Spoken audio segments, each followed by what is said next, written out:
Okay, so in contrast to all the other cases, this one is very, very easy to diagnose histologically, so you can relax. So the story is of a 51-year-old man who came to Memorial in August 1985. Most of you were definitely not here, with a 3.2 centimeter thyroid mass picked up on a physical exam. At that time, they didn't do any FNA, just did a lobectomy. And let's look at this boo-boo here. And basically, it's an encapsulated lesion. It's a follicular lesion. I looked at all the slides. There was absolutely no invasion. And when you go on high power, you have the nuclear features of the papillary carcinoma family of tumor, clear ground glass overlapping nuclei. So what was the diagnosis, right, of this thing? And now in 1985, my predecessor, I don't know who, honestly, said follicular carcinoma with capsule invasion. But I can assure you there was no capsule invasion. But at that time, we didn't look at all the slides, so it's fine. Then what happened is if that tumor had come by the late 80s until March 2016, it would have been called encapsulated papillary thyroid carcinoma follicular variant non-invasive. And now, since April of this year, we call it non-invasive follicular thyroid neoplasm with papillary-like nuclei, NIFT-P. And before going into this subject, let's see what happened to this fellow. Well, the patient also at that time did not receive radioactive iodine therapy. He couldn't because there was no completion thyroidectomy. I have wonderful news. He's doing very well. Just checked 2 weeks ago. Alive and well 27 years after diagnosis, despite diagnosis of cancer. So in order to understand what all these terms mean, and really the impact of these terms on our practice, on the clinician, and on the patient. One has to understand what happened with the classification of thyroid carcinoma. So the story starts like this. In the 50s and 60s, it was very easy for the surgical pathologists to diagnose thyroid tumors. If you had a lot of papillary, it was a papillary carcinoma. You had a lot of follicles, this follicular carcinoma. And if you have a mixture, you call it mixed papillary and follicular carcinoma. There were no variants, and anaplastic carcinoma was described at that time. But then something really happened. Actually, during these years, two events happened. One event happened in 1960, another one in 1977. So in 1960, there was a pathologist that I couldn't get a picture of. His name was Stuart Lindsay. He was a pathologist in California. So he wrote a book on thyroid tumors, and he actually, in this book, described the nuclei of papillary carcinoma. You can read here in quotation mark what he said about, nuclei appeared opaque and as though composed of ground glass. But what he really also did, in addition to describing the nuclei of papillary carcinoma, he noticed that some of the tumor that had follicles had these nuclear features. And then he said, well, I'm going to call this papillary thyroid carcinoma follicular variant. But what is really funny here is actually he's decided that in order not to mess the classification, he's going to put it under the follicular carcinoma category. It sounds contradictory, but anyway. And he noticed that some of the cases had lymph node metastasis, so behaving like tumor with papillae. But this thing didn't take off at all, and it was really not followed. Until, well, before that, I have to show you still a picture of his book. You can see here the follicular variants, some of them died, and here the recurrence rate. But it's really Dr. Rosai who put this entity on the map in one of the first issues of AJSP in 1977. So he described 6 cases that had, many of them, lymph node metastasis, follicular variant of papillary carcinoma. One thing that really nobody paid attention to is this really little detail, encapsulation. All the cases that Dr. Rosai had were actually not totally encapsulated. They were either, they had no capsule or they were partially encapsulated. They were really infiltrative, like real cancer. And at that really entity took off, especially the definition of PTC based on the nuclei. And then a really defining moment happened. I don't know why and who. Pathologists decided, well, since tumor with follicles and PTC nuclei are papillary carcinoma, then why I shouldn't call a tumor that is encapsulated without invasion follicular variant of papillary carcinoma? And the problem here that really nobody managed to study the outcome of this. They assume that they will really behave like the cases that Dr. Rosai described and Dr. Stuart Lindsay described. And as you know the story, that thing exploded, and there was an important decline of follicular adenoma and carcinoma. And actually, you can see in our files here, before 2000, this encapsulated non-invasive follicular variant was like 77% of all PTC, and then it went up 150% to 17%. So it was clearly a real problem, and now also you have to remember there is a lot of inter-observer variability. The nuclear threshold was lowered for this diagnosis. So Dr. Rosai had an idea that these were indolent tumors, so he attempted to reclassify this. Unfortunately, what happened, he used the term uncertain malignant potential. And because of the word uncertain, it didn't pick up in North America because, you know, many physicians want to live in an oncologist and surgeon in a binary word, malignant or not. So in addition, it was not true, really. It's not uncertain. It's extremely low malignant behavior. So for all these reasons, that term didn't take off. So, and we continued for many years diagnosing this entity and really treating this like a real cancer with total thyroidectomy, radioactive iodine therapy, and the stigma of a cancer diagnosis.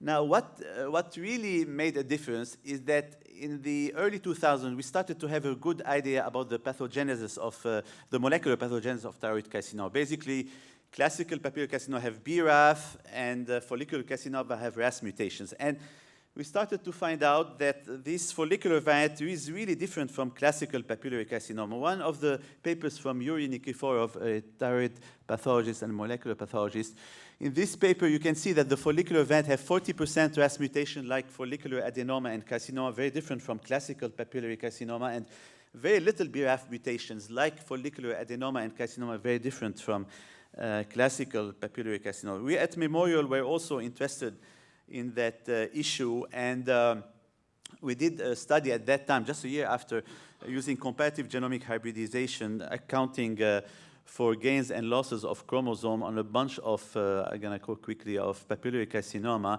And you don't need to even understand anything in molecular biology to realize that they are quite different. The losses are in red, and the gains in green. Really, follicular variant very different from classical papillary carcinoma and much closer to follicular adenoma and carcinoma.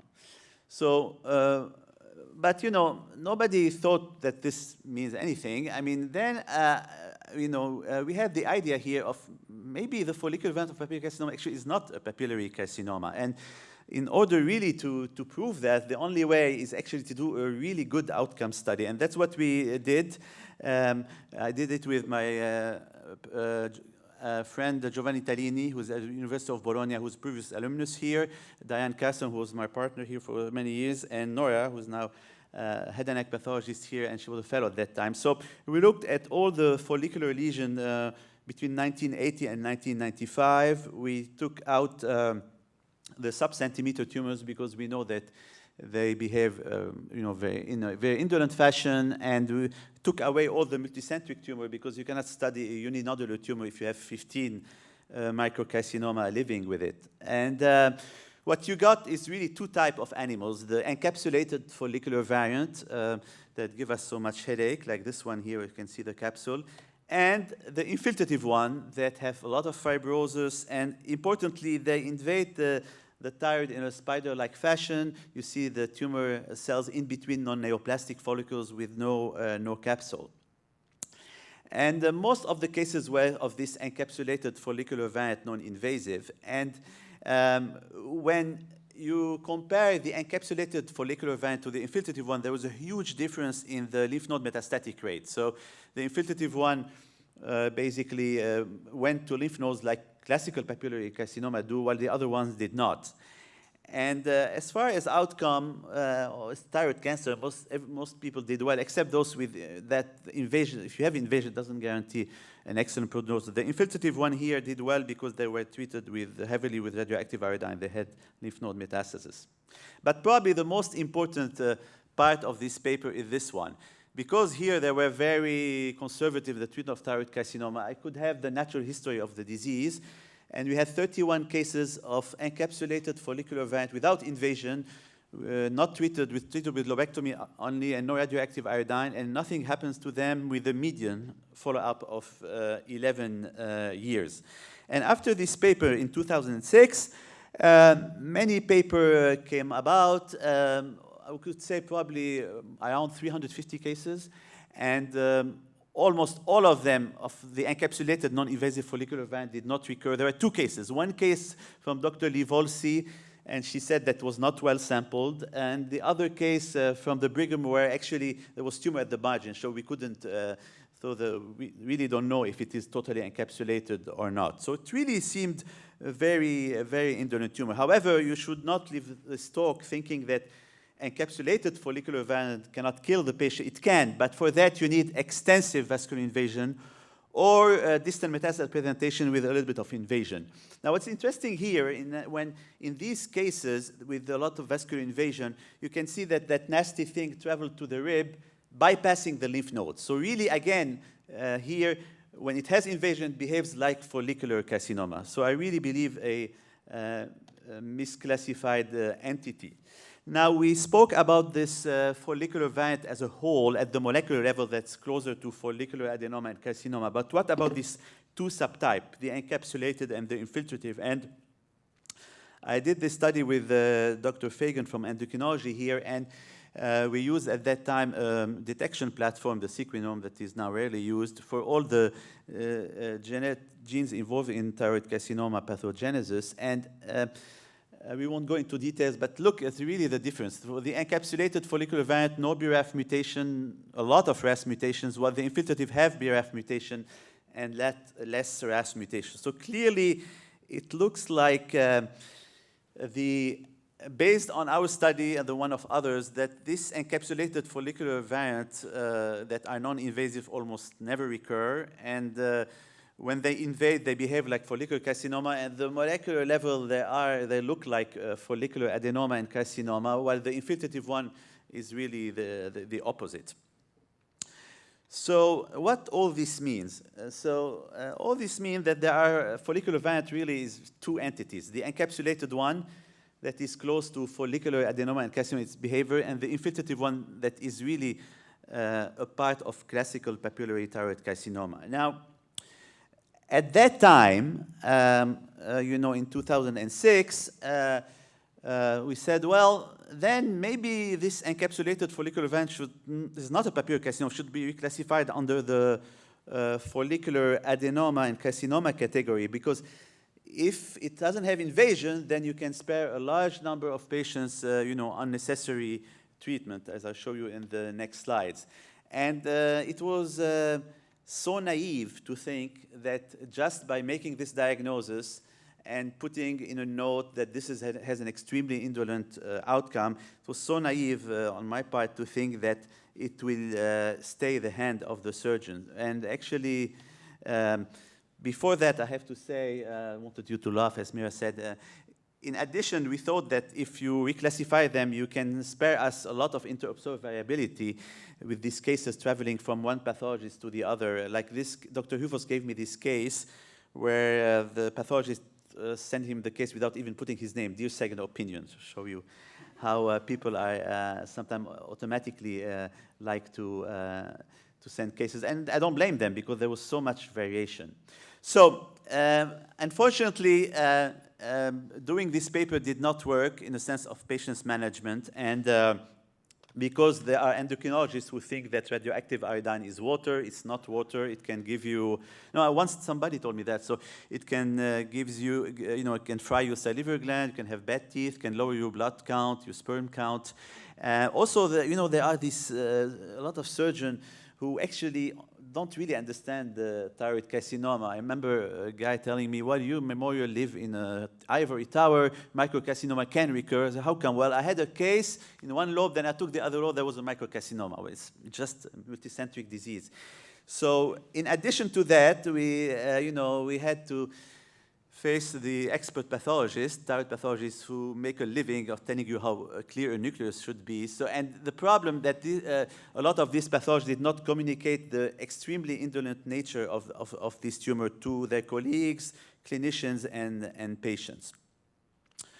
So basically, for 30 years, I believe a tumor that is not a cancer, basically, was called cancer and overtreated. And until this paper come, in April of this year, where we actually relabeled this entity as non-invasive follicular tumor with papillary-like nuclei. And this was the product of 24 endocrine pathologists from several countries, a surgeon, endocrinologist. But interestingly, we had a psychiatrist, a shrink, who's really, he has a very interesting career because he specialized in the psychological effects of disease nomenclature on patients. And he told us, if you tell somebody stage 4 heart failure, he will be not as much as upset if you tell the patient they have cancer.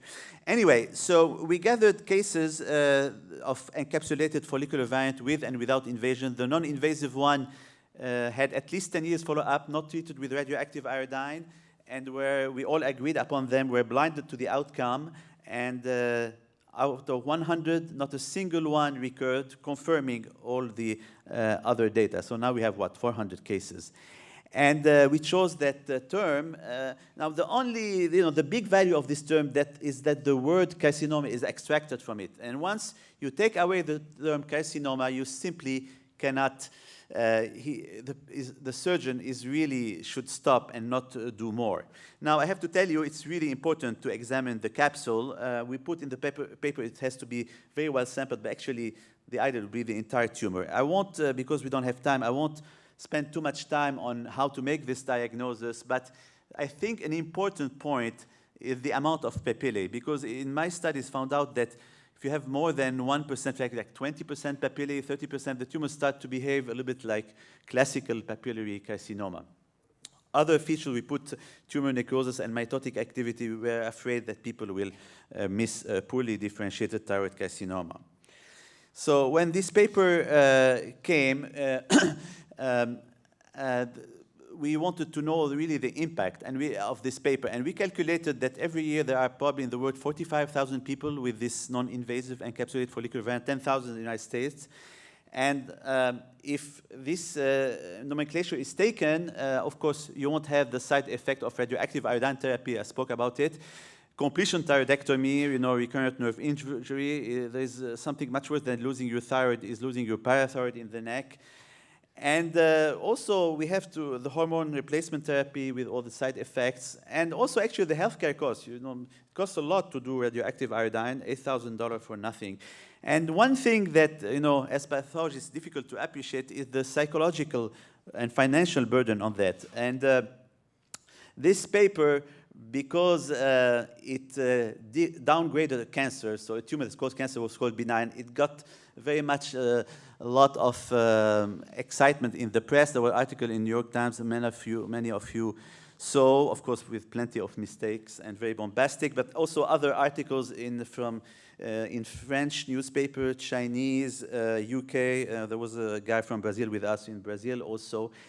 And so the public was aware of this, and I can tell you what is the impact on the public. And somebody I know, a psychotherapist, sent me this email telling me, oh, Ronnie, it was 2 weeks after the paper. This woman came to my office, she was crying because she went to the doctor. He told her that the cancer she had was not a cancer. She has a benign thyroid tumor. She has 2 kids and in her late 30s. So, this is how we realize the impact of a carcinoma diagnosis, in addition to the side effect of therapy. Now, some people were not relieved. Some people were actually quite upset about it. Actually, within 1.5 hours of this thing appearing in the New York Times, one of the physicians calls me, tell me, oh, do you think this is the tumor I had? So I went to Copath, I saw it, said, yeah. He said, well, too bad, because of that thing, I was denied life insurance and prevented from donating blood. And actually, there are some countries, even with socialized medicine like France, where you cannot even buy actually a house, an apartment, if you don't have life insurance. So I told then this gentleman here, well, can I do something? I can put an addendum, say this, tell me, well, too bad now, I'm too old to get life insurance. So that's the situation we deal with. So now I'm gonna finish, Mira, don't worry. And by really the lessons learned from this misclassification. So if you look at it here, what happened is that Gino was talking about it here. It happened that obviously when the genetic data came, it was important to put the things together. So we are tipped, that's why if one wants to define an entity, at these days you need of course the histology, but also you need to know the genetic. We're tipped off by the genetics. How come papillary carcinoma that has so much RAS mutations? But you know, the biggest really catastrophic mistake was done in the 80s because nobody thought of simply doing a banal outcome study. That just see these cases, what do they do? Many papers had mixed encapsulated and filtrative follicular variant. Many papers were done by clinicians without pathology reviewing them. But also you have to understand that in academia at that time, the only way to get kind of ahead is to describe entities and so forth. So I think maybe people were not tested just to really do a follow-up of a well-known entity. Because if the outcome would have been studied, a lot of these patients would have been spared this. And finally, it's a really good lesson to understand that the term carcinoma had an enormous impact. Now, I showed you on the patient, but believe me, it has a huge impact on the clinician. The surgeon who was with us, who was a very important, the most important thyroid surgeon in Harvard, told us it's so difficult to go up that hill once you have a carcinoma diagnosis, to convince somebody that you have to get less treatment. And I can tell you from physicians who had this tumor, they didn't accept less treatment. And I can tell you today, as we speak, 30% of papillary microcarcinoma in the United States are overtreated. So finally, and we're going to finish with this quote from Charles Darwin. I think it's a very important one. Sometimes to kill an error is as good a service and sometimes even better than the establishing of a new truth. And now we finish, Mira. I spoke quickly.